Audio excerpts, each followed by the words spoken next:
शेतकऱ्यांच्या कर्जमाफीसह विविध मागण्यांसाठी बच्चू कडू यांनी जर पाहिलं तर यवतमाळ, तिवसा आणि मेळघाट संघर्ष यात्रा काढलेली आहे। या संघर्ष यात्रेदरम्यान या संपूर्ण आंदोलनातून सरकारला अखेर कर्जमाफीची घोषणा करावी लागली। आपल्यासोबत थेट बच्चू आहेत। भाऊ, काय सांगाल? आपण शेतकऱ्यांच्या कर्जमाफीसह विविध मागण्यांसाठी आंदोलन केलं आणि आज आपण कार्यकर्त्यांचा सत्कार घेतला। म्हणजे जर आपण पाहिलात तर महाराष्ट्राच्या राजकारणात ही पहिली गोष्ट आहे की एका कार्यकर्त्याचा सन्मान त्याच्या नेत्यांनी केला।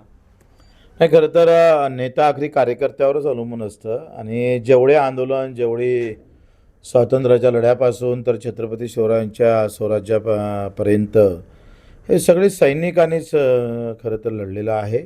म्हणजे छत्रपती शिवाजी महाराजांचं नेतृत्व भेटलं आणि म्हणून स्वराज्य भेटलं, पण त्या लढ्यासोबत जेवढं योगदान छत्रपती शिवाजी महाराजांचं आहे त्यापेक्षा कमी अधिक पाहतोय सैनिकाचं आहे। आणि मग आम्हीसुद्धा कार्यकर्ता नसतो तर आमची ही लढाई लढू शकलो नसतो, कारण शेतकऱ्याची गर्दी जर पाहिली तर शेतकरी म्हणून 10% लोक आले नव्हते। जे काही आले ते कार्यकर्ते म्हणून आले, 10 ते 15% फक्त इतर शेतकरी हजर राहिले। त्याच्यामुळे कार्यकर्त्याच्या जीवावरच आपण ही कर्जमुक्तीचा लढा यशस्वी केलेला आहे।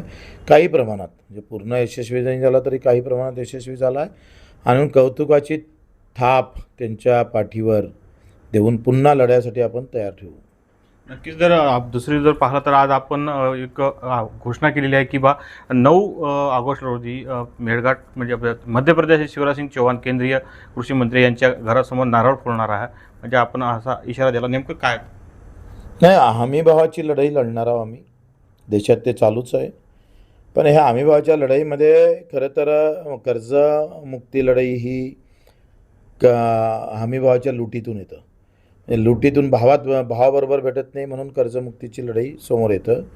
मुळात हमीभावाचीच लढाई जर मजबूत लढल्या गेलो आणि जसा इतर देशामध्ये भावाला संरक्षण देतं त्याप्रमाणे आम्हाला दिलं पाहिजे। आमच्या भावाला संरक्षणच नाही आहे, कधी भाव काय भावानं विकावं लागेल कधी सांगता येत नाही। आणि ती लढाई फार निकराची आहे, ती खऱ्या स्वातंत्र्याची आहे शेतकऱ्याच्या।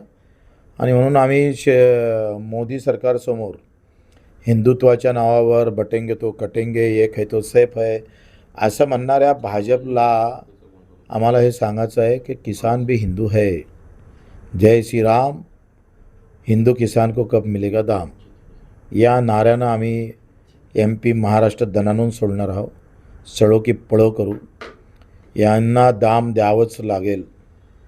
थोडं 2-3 महिने आम्ही शांत पाजून ठेवतो आहे अवजारं, शस्त्र एकदा धारदार झाले का आम्ही निघालो। नक्कीच। तर दुसरीकडे जर पाहिलं तर 1.5 लाखाचा जो म्हणजे रेग्युलर कर्ज भरणारे शेतकरी आहेत त्यांना 1.5 लाख रुपये प्रोत्साहन भेटलं पाहिजे, ही सुद्धा मागणी। ती लढाई आम्ही लढतो आहे, फक्त आता 1 तारीख आमची दिल्या जाईल, त्या तारखेला खरे शेतकरी कार्यकर्त्यांनाच लढाई लढावची का?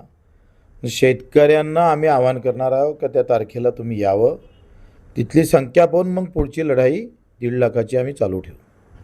नक्कीच। तर आपण जर पाहिलं तर शेतकऱ्यांच्या हमीभावासाठी आता थेट केंद्रीय कृषी मंत्री शिवराज सिंग चौहान यांच्या घरासमोर नारळ फोडणार असला थेट इशारा बच्चू कडू यांनी दिलेला आहे। मी किरण होले, जनविकास न्यूज, अमरावती।